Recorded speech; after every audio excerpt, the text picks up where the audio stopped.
curious to see like what are like some of the learnings and things that you also took from your time at Aramark on how do you improve and approach customer experiences at scale? Sure.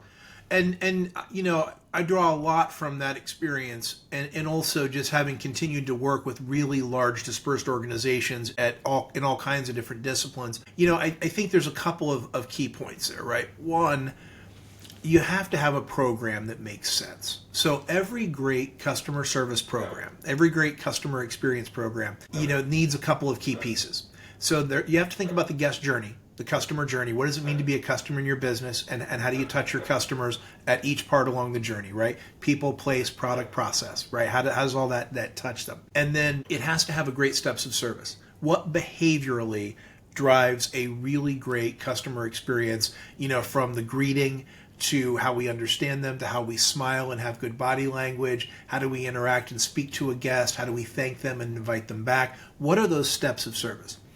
Finally, a piece of shared commitments is really important too. How do we all support the customer experience through our actions, our personal actions, those I statements? So employees who understand, team members who understand how they contribute, do a much better job. And then on the periphery of all of that, we have to understand that in big organizations where you're serving hundreds of thousands of meals, they're not all going to be perfect. We do want to shoot for perfection, right? But sometimes you fall short, and having a great service recovery mechanism is so crucial, because that's going to ensure that you can continue to engender loyalty and make things right and not drive guests away or over to the competition.